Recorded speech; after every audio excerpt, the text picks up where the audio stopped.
mo putting Nkola at risk 40 to 45. Bisa who say even at the ministry. Bisa who say putting measures in place de be Zeviana. Bisa kwesi say ni office or teno ni padodo omotiwo omane dasotiwo. They run shift. Why? Because mo amuyem penifompo you run shift for fear of COVID. Now we 40 no more push your mama say go school 40 to 45. And as a PRO you are so happy. Eba be catch say before COVID 40 to 45, after COVID 40 to within COVID. Within COVID. COVID 40 to 45. What are you telling us? Classroom no they say saying. Now when you look, me try deal with VRA complex Akosombo. I taught a class of about 50 students. A, B, C, D, E, F, J. That is one stream. Every class from 1 A to J, from 2 A to from 3 A to J. Now obeko 50 students in the gum. Now what's wrong, my dear? COVID that brace we. Look, and run am friend Michael Ebo. Or Akosombo na me bisa say COVID ni she said was share. I the artist class na ochani ya chemi enu. 25. Ema Nkolani bi okra na ndua so sem frama bo e wo ba bia nya COVID. We are trying to do all that. Now wo a PRO of a ministry. Kwasi. Beka bibicha wo for fatichiro moria.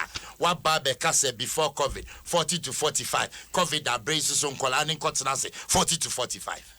And we are so happy. You do actually. I'm not sure about you. Over to you with the papers. Adwa me man do omada kora e head obokrata nimna omada koshia enkoye na wasanka abata ka ehubom ne ye no ayi omo ni so mu pia ye man ko gu school mu sa till date PP is a bit nkoduri. So what were they doing all this while? Yeah, we've had 10 months and actually unim dey ma homete universities BA and prepare ye dey case study. Universities BA man no money man kodri secondary for BA say adru nkrat still ye nsu anyansan hunu kwan ye befa so supply niama adwa na ani abre unse na ya abato afinti na ma di omo campaign pay one wi adio mo vote pay one wi na ani abre so be kan ye nyina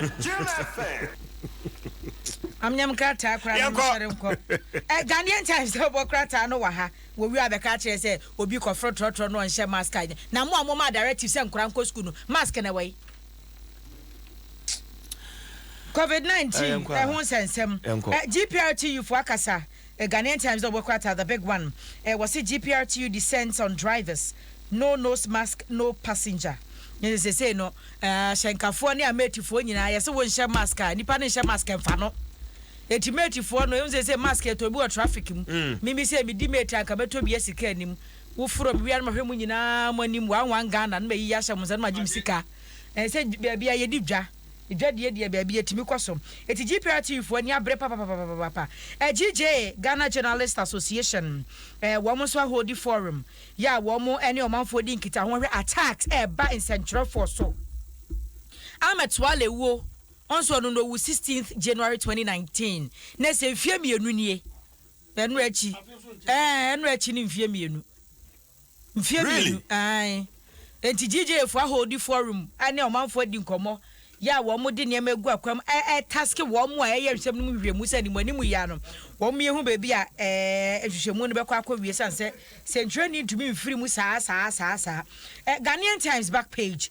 was the FDA destroys unwholesome food other products wo be kai a won se ye bedi bronya no ya niam na aka to na bro na expire ba ya so papa na no so ma FDA fo hu se wo so mo ti o mo go monte so eti nuane no mbondo nkomini ade bi Central region empanifo agi ya wo mo ase ni nyina sanso mu kuse o mu jama ne badwa so a anhwe ya me ne omiedu ye nkwa ba akoto asem o mampanyini mu so petition no se ne yeah and empanifo fa asetra yeah enti lawyer tatuti kata ene lawyer akoto ampaw ene mbeti eti o mu cha mu no mako akwakyere mahu sa go prama so mrantie no aba wama ba nti adwane aye ne de haya ne de besi ne nyina aye kwa na afi meja akwan na wafosoro ho covid aye mo aye ho so ya bi school me man dem so mutifie mu ko sua hwe nazire ne yayi KG2 die no mu ko sua me panyini kwa mse me nkona adwa mo afie mo mo milo no mo no milo de mo no wo mo no milo eboa mo fra ne pa it's a